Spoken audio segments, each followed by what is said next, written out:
You're standing on a Chicago street corner in 1933. It's October, cold enough that you can see your breath. The man next to you is wearing a clean wool suit, not expensive, but pressed, polished shoes. He's holding a leather satchel, the kind a clerk or accountant might carry. He looks normal, respectable, like he still has a job in a city where 1 in 4 people don't. Two men approach him from opposite sides. It happens fast. One yanks the satchel, the other shoves him against the wall, hands already rifling through his coat pockets. They find a wallet, $12, a week's wages for the few still working. They're gone in 30 seconds. The man sits on the curb, bleeding from where his head hit the brick. No one helps him. 3 blocks away, another man walks the same street. His coat is too big for him, stained with something that might be coffee or might be oil. His pants are held up with rope. His shoes have cardboard stuffed in the soles. You can see it when he steps. He's carrying a stick with a cloth bundle tied to the end, a bindle. The cartoon Hobo image. 2 different men, the same predators from before. Watch him pass, they don't move. One mutters to the other and they turn away. Not worth it. The first man looked like he had something. The second man looked like he had nothing. In 1933, that difference kept you alive. This is the thing modern preppers don't understand about gray man theory. They're preparing for the wrong collapse. They study how to blend into middle-class crowds, how to pass through checkpoints unnoticed, how to avoid looking tactical or suspicious to authorities. They wear khakis and fleece jackets. They carry Jansport backpacks. They think invisibility means looking normal, looking like everyone else, like the median American suburbanite who goes to Costco and watches Netflix and drives a Toyota Camry. And in certain scenarios, short-term disasters with federal response, martial law checkpoints, quarantine enforcement, that works. Looking middle class means you're low priority for state scrutiny. You pass quickly through the security theater. You don't get your car searched. But here's what they're missing. That's not what real collapse looks like. Real collapse doesn't create checkpoints. It creates predators. The Great Depression teaches us something the prepper community has forgotten. From 1929 to 1939, unemployment hit 25%. 9,000 banks failed. Depositors lost everything overnight. $1.3 billion just gone, vanished, turned into nothing. 2 million people became transients. They rode freight trains, walked highways, lived in shanty towns made of cardboard and scrap metal that they called Hoovervilles, named after the president who told them prosperity was just around the corner. 34 million Americans, more than a quarter of the entire population, had no income whatsoever in 1933. None. Police forces were cut by 30 to 50% because cities couldn't pay them. In rural areas, law enforcement basically ceased to exist. What filled that vacuum wasn't order, it was violence. Robbery increased 300 to 400%. Desperate men formed gangs, company goons and private security, Pinkertons, railroad bulls, beat and killed transients for sport. And in that environment, looking middle class didn't make you invisible. It made you a target. Because here's the economics of predation.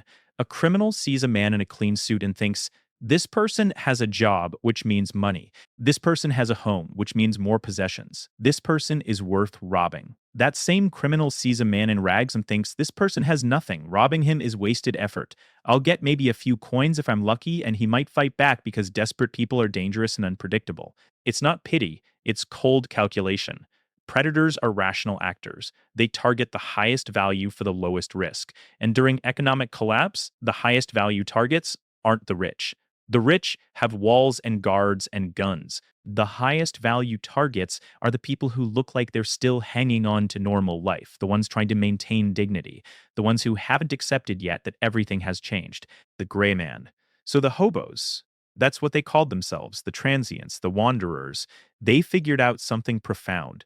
Survival required looking worthless, not blending in with the middle class, but blending in with the underclass, signaling clearly and consistently, I have nothing you want. And they built an entire system around this. They developed what they called the Hobo Code, a distributed intelligence network using chalk marks and scratches on walls near rail yards and houses, simple symbols.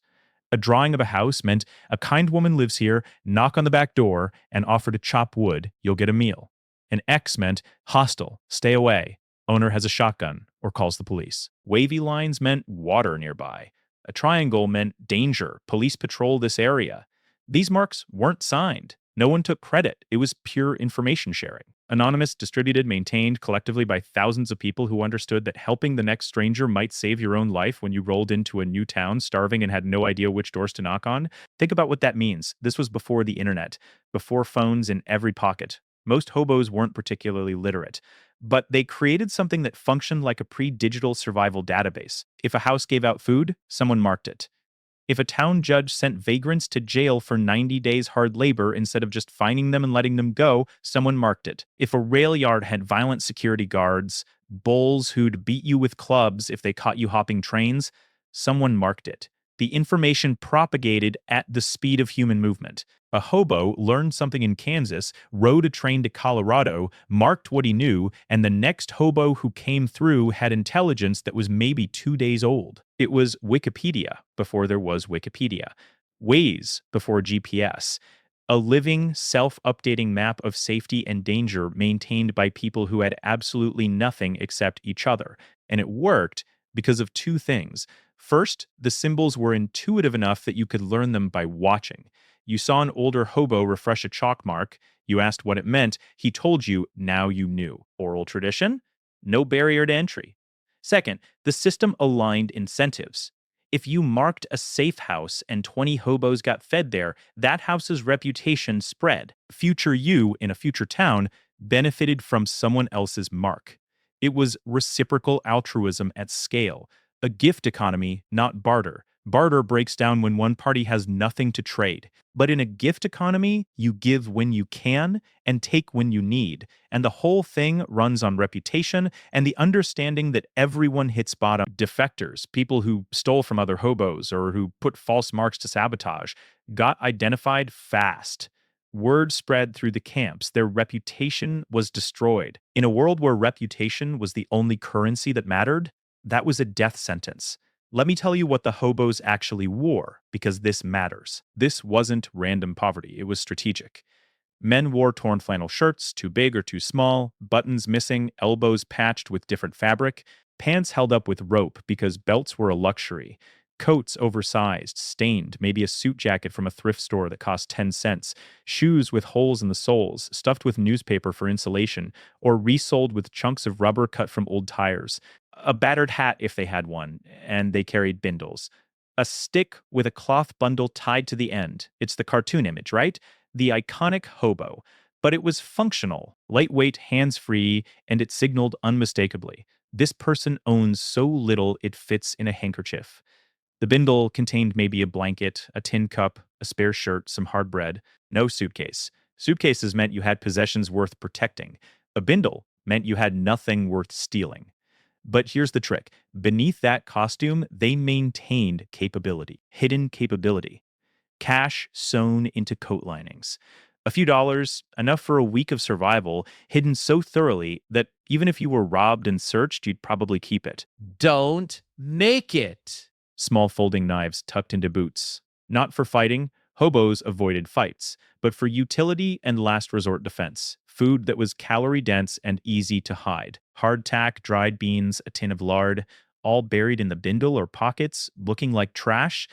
And skills. You can't steal skills. Hobos who could repair shoes or sew or do carpentry traded those skills for food. They navigated by stars and sun position because maps were expensive and rare. They knew which plants were edible, which streams were safe to drink from. They were capable, competent, often skilled tradesmen, carpenters, mechanics, farmers who'd been displaced by economic collapse. But they looked like they were worthless. That was the camouflage, and it kept them alive. Because predators did the math. Rob a hobo, get maybe 25 cents and a fight. Rob a guy in a clean suit, get $5 to $50. Easy choice. The hobos were ignored. They disappeared. Not into normalcy, but into irrelevance. Into the visual noise of mass poverty. There were 2 million of them on the roads. They became invisible through sheer ubiquity. One more ragged man with a bindle wasn't noteworthy. But one man in clean clothes? That stood out. That was an anomaly. That was a target. Now contrast this with what happened to people who tried to maintain middle-class appearance during the Depression. The bonus army is a perfect example. In 1932, 43,000 World War I veterans marched on Washington demanding early payment of bonuses they were owed. They set up camps near the Capitol. And there was a split in how they presented themselves. Some wore their old uniforms, pressed and clean, trying to maintain dignity. Their families wore Sunday clothes. They carried suitcases. Others showed up in rags, hobo style, because that's what they'd become. When the government cracked down, and they did with tanks and tear gas, because that's how you treat desperate veterans apparently, the arrests were telling. The well-dressed veterans were detained at higher rates. Authorities assumed they were ringleaders, agitators, because looking middle class implied resources and organization. The ragged veterans were often bypassed.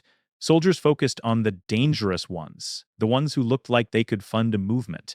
The ones in rags were dismissed as too poor to be a threat.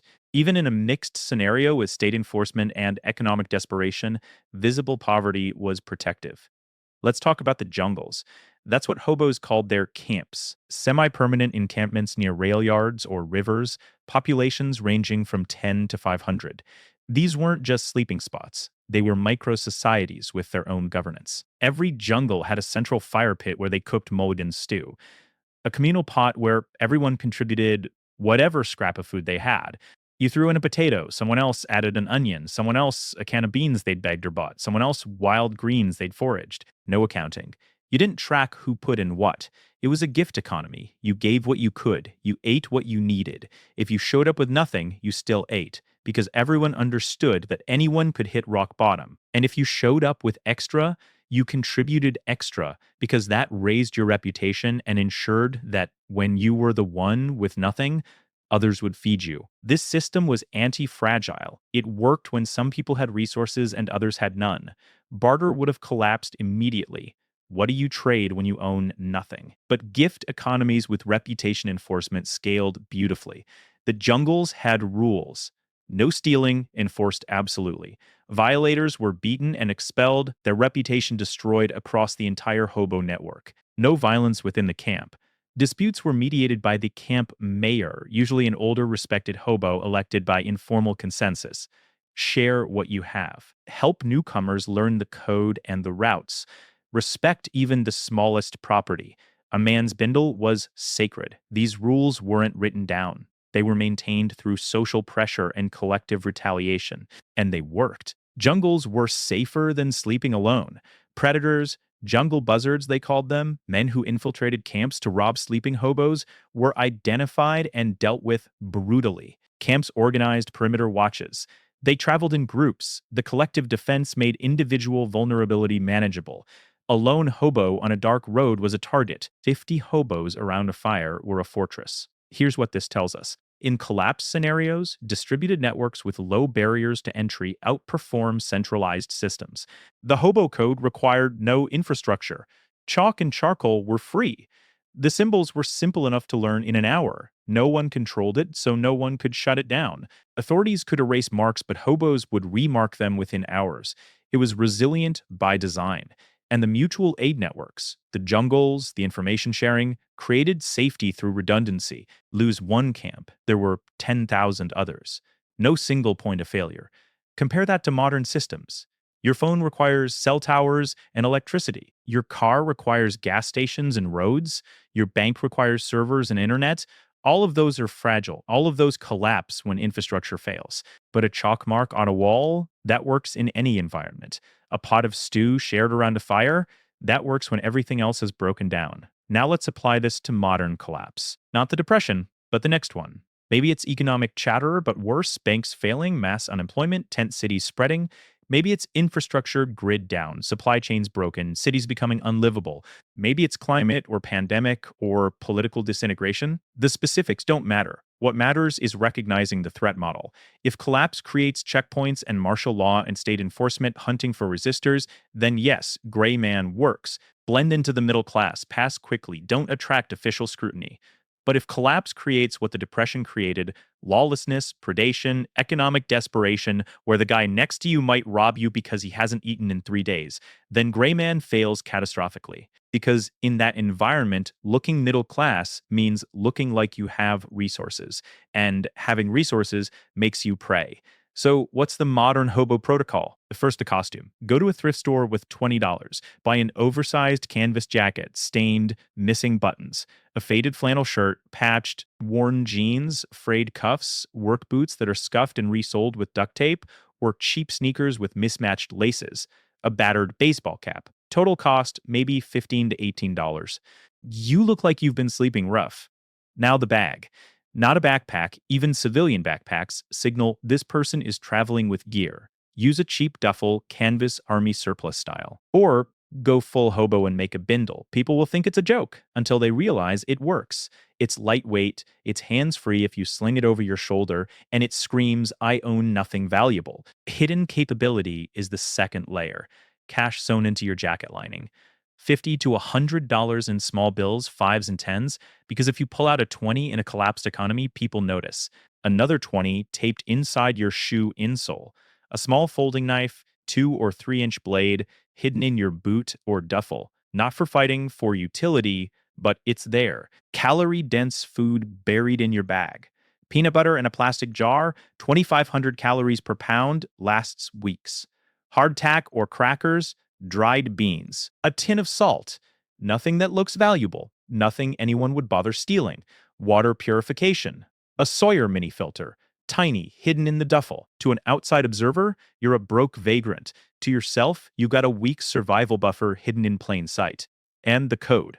Physical marks still work. Chalk on walls near shelters, rest stops, underpasses, stack rocks in specific patterns to indicate direction or danger, but we can adapt. QR codes printed on stickers, placed in inconspicuous spots, linking to text files with updated info, which shelters are safe, where food banks have short lines, where police are sweeping camps. Dead drops, USB drives hidden in library books or taped under park benches, updated by the community. Word of mouth in shelters and soup kitchens, the modern equivalent of jungles. Information shared face to face, no digital trail. The principle is the same. Anonymous, distributed, maintained collectively, low tech enough to survive infrastructure failure, high trust enough to function without central authority. Look at Venezuela. When their economy collapsed in the 2010s, hyperinflation over 1,000,000%, currency worthless, mass starvation, early refugees tried to flee wearing normal clothes, carrying backpacks. They were robbed at gunpoint, at checkpoints, on roads, at borders. Gangs specifically targeted people who looked like they'd brought savings. By 2016, the survivors had adapted. They wore rags. They carried plastic bags, not backpacks. They traveled in groups of 10 or 20. They shared information about which routes were safe. The ones who looked poor had lower robbery rates. The ones who tried to maintain dignity got stripped of everything. Same pattern, same lesson. When everyone is desperate, appearing worthless is protective. Or look at America's homeless population right now. 650,000 people. And that number's growing. Two survival strategies emerge. Strategy 1, visible homelessness. Dirty layered clothing, possessions in a shopping cart, sleeping in tent encampments. These camps have internal mutual aid. People share food, warn about police sweeps, enforce rules against theft. Robbery rates within camps are low because of collective defense. Strategy 2, car camping, trying to stay clean, showering at gyms, applying for jobs, maintaining a normal appearance. Higher robbery rates. Cars broken into, belongings stolen, because the assumption is this person still has something.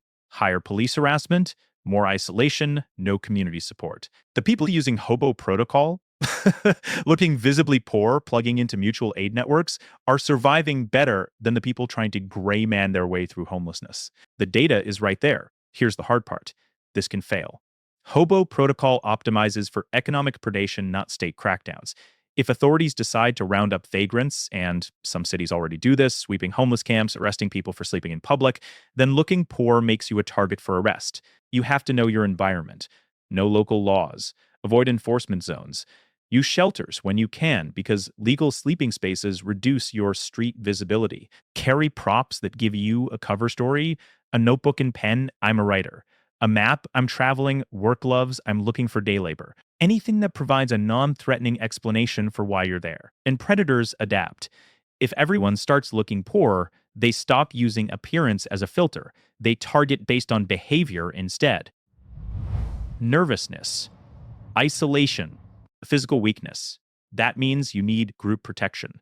Travel with others. 3 people minimum. Build reputation in camps and shelters so you're a known face, not a random target. Stay calm. Confident posture, steady gait. Don't check your bags nervously. Carry a concealed weapon if legal, knife, pepper spray, improvised club, but never display it unless your life depends on it. Displaying escalates. There's a psychological trap too. Wear the poverty costume long enough and it stops being a costume. Your self image degrades. You internalize the role. Learned helplessness sets in. This happened to Depression era hobos. Men who intended to ride the rails for 6 months until the economy recovered were still riding 5 years later. The identity shift from temporarily displaced worker to permanent transient was insidious. You have to maintain the distinction in your mind. This is a survival strategy, not your identity. Keep practicing skills. Keep routines that reinforce competence. Exercise, read, plan, set a time limit. I'll do this for 6 months, then reassess. Have an exit strategy. Maintain the hidden capability, the cash, the skills, the contacts that let you transition back when opportunity emerges. Don't let the costume become the reality. So, what's the takeaway? Modern prepper doctrine is optimized for the wrong collapse. It assumes checkpoints, state actors, authoritarian enforcement. It prepares you to pass through security theater unnoticed. And in that narrow scenario, it works. But the Great Depression teaches us that real, prolonged economic collapse doesn't look like that. It looks like mass poverty, lawlessness, predation by desperate individuals, and the breakdown of centralized systems. In that environment, the gray man, the person in khakis and a fleece jacket, trying to blend into a middle class that no longer exists, is a walking target. Clean clothes signal resources. Resources attract violence. The Hobo protocol inverts this. It uses strategic poverty signaling to render you worthless in the eyes of predators while maintaining covert capability. It plugs you into distributed mutual aid networks that provide information, food, and protection without requiring infrastructure or central authority. It's anti-fragile. It scales. It worked for 2 million people across a decade of the worst economic catastrophe in American history. You're standing on that Chicago street corner again, 1933. You're watching two men, one in a suit, one in rags. The predators are watching too, making calculations, risk, reward, effort. One man gets robbed, the other walks past, ignored, invisible through worthlessness. This isn't about glorifying poverty. It's about understanding that in true collapse, the only safety is in becoming irrelevant to predators, not through blending into normalcy, because normalcy is gone, but through blending into the bottom, where there's nothing left to take, where you signal so clearly and consistently that you have nothing that it's not worth anyone's time to check. And beneath that signal, hidden, you maintain the cash and the tools and the skills and the network connections that actually keep you alive. That's the real gray man, not the one who looks middle class, the one who looks like he has nothing to lose. Because in a world where everyone is desperate and dangerous, that's the only disguise that works. You're preparing for checkpoints. You should be preparing for Chicago 1933. The question is, which man are you going to be when it all falls apart?